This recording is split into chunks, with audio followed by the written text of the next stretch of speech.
Hello. During the next few minutes, we're going to explore various aspects of third molar or wisdom tooth surgery. The purpose of this video is to help you understand a method of treatment that might be right for you. And because no procedure is without possible risk or complication, we'll inform you of the potential risks or complications associated with your treatment. Now, let's explore these areas in more detail. Third molars, or wisdom teeth, develop and grow in the very back part of both the upper and the lower jaws.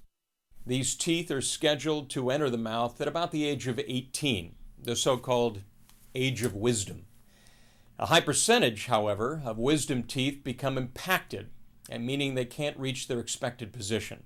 And when this happens, wisdom teeth most often become angled or turned in directions that may cause damage to adjacent teeth or parts of the jaw. When examining patients, we determine the position of the wisdom teeth and check the bite and jaw joints. In order to develop an appropriate method of treatment, an X-ray is included as part of the diagnostic procedure. Sometimes the X-ray films reveal that the impacted teeth can be left in place with only a small risk of future trouble. However, in many cases, removal is the preferred course of treatment. For impacted third molars, there are basically only two forms of treatment: surgical removal or leaving the teeth in place and monitoring them. When consulting with patients, we review the possible complications of leaving the impacted wisdom teeth in place. These risks can include infection as well as recurrent pain and swelling. Additional risks include cyst formation with resulting destruction of the surrounding bone, the formation of tumors, as well as decay of the third molars and adjacent teeth, and the shifting of other teeth, causing bite problems. We review all findings with the patient to develop a mutually acceptable treatment plan. Now, let's look at the most common treatment of impacted third molars. I have a really busy schedule with work and school and everything, so when I heard my oral surgeon say the words impacted wisdom teeth, I thought I'd have to take off a lot of time right then for surgery. But then I was really relieved when he told me I could plan my surgery around my work schedule and my final exams. If there is no obvious pain, discomfort, or damage to adjacent teeth or tissues, most third molar surgery can be scheduled at the patient's convenience. When patients are preparing for surgery, we can often present them with several choices of anesthesia that can make the removal of wisdom teeth quite tolerable. In cases where the X-ray films reveal that the impacted teeth would be uncomplicated to remove, or in patients whose anxiety level is low, we may recommend a local anesthetic. Like the Novocaine they use when you have a feeling? Novocaine is one form of local anesthetic, yes. They all produce similar results. That is, they numb the general area of the surgical site. The usual side effect of local anesthesia is a few hours of numbness following surgery. So that's what you'd recommend for me? In your case, due to the degree of impaction, you may wish to consider a light sedation, so you'll be relaxed and only minimally aware during the procedure. Side effects of light sedation and general anesthesia can include disorientation, prolonged drowsiness, nausea, vomiting, and in a small percentage of cases, allergic reactions to the medications and irritation of the vein where the IV has been placed, called phlebitis. And as with any general anesthetic, whether performed in a hospital or an outpatient setting, it may be potentially fatal. If light sedation or general anesthesia is to be used, the patient may not eat or drink prior to surgery to prevent nausea and vomiting during the procedure. Check with your surgeon to find out the specific period of time you must not eat or drink. In addition, the patient must be accompanied to the surgery and driven home by a responsible adult. You shouldn't operate a vehicle or machinery for 24 hours following surgery. During the typical removal of wisdom teeth, the oral surgeon makes an incision in the gum overlying the third molar, or the wisdom tooth, allowing it to be exposed. A small amount of the thin jawbone that covers the impacted tooth may need to be removed to complete the exposure. When the tooth is clearly exposed, we remove it, sometimes in 2 or more pieces. After removing the tooth, we rinse and examine the area and usually place 1 or more stitches. After surgery, patients are allowed to rest until we feel they are ready to be released. The patient will receive written instructions for home care and will usually be asked to return for follow-up within a few days.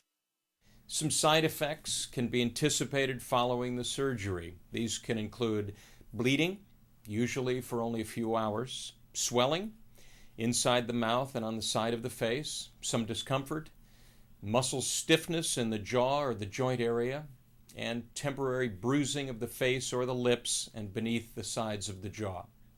Risks also include soreness or cracking at the corners of the mouth. It may take some time to heal. You'll be given detailed instructions to help deal with these occurrences. These can include ice packs for the swelling, pain medications for the discomfort, and methods to control bleeding. If patients experience more than moderate discomfort, excessive bleeding, or have questions, they should call for additional consultation and direction. So far, we've reviewed the diagnosis, treatment, and alternative treatment of this surgery. No surgical procedure is without risk, so we want to make sure that you're also informed about some of the complications. Your oral surgeon will explain these risks to you prior to surgery. You'll be asked to sign a written consent form to signify your understanding. If you have questions or need further explanation, always be sure to ask. First, there is the risk of infection. In any surgery, bacteria are always present and may cause infection.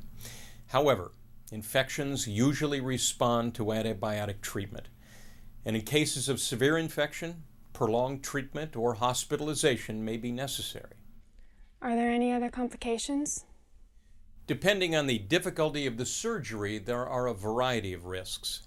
These can include damage to nearby fillings or to the adjacent teeth. There is also something we call a dry socket. This occurs when the blood clot in the site of the surgery or socket is destroyed. The walls of the socket are then exposed, causing persistent sharp or dull throbbing pain deep in the jaw.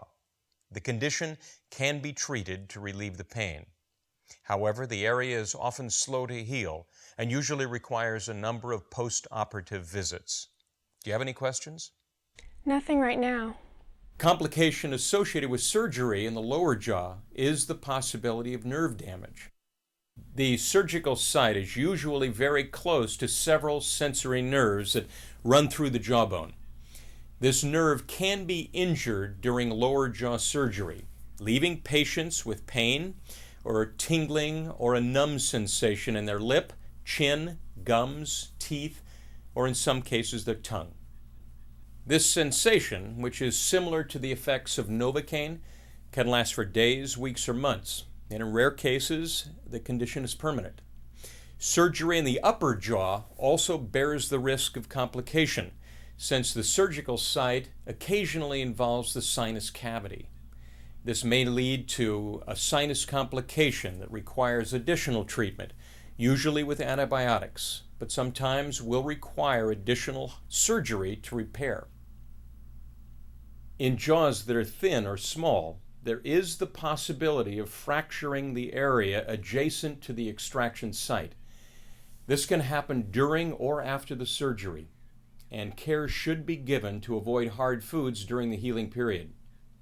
At all times, patients are encouraged to ask questions and request additional information.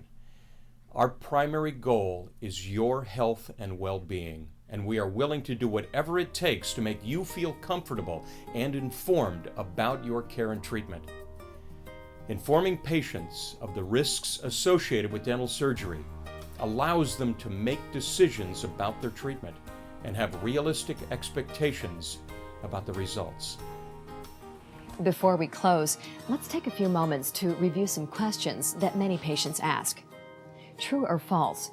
A third molar or wisdom tooth usually becomes impacted because there is inadequate room in the mouth for it to erupt properly. This is true. Impacted teeth must always be removed. Is this true or false? This is false.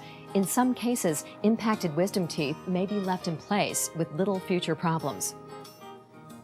True or false? Surgical removal of impacted third molars can sometimes be scheduled at the patient's convenience. This is true. Is the following statement true or false? A risk associated with this surgery is damage to the sensory nerve in the lower jaw. This is true. Please consult with your oral surgeon if you'd like further explanation of any of the information in this video, or if you have questions about topics that may not have been included. During the informed consent process, you'll be asked to read and sign a surgical consent form for the procedure just described. Your oral surgeon is committed to not only caring for your physical needs, but also to providing all the information you need to make an informed decision about your course of treatment.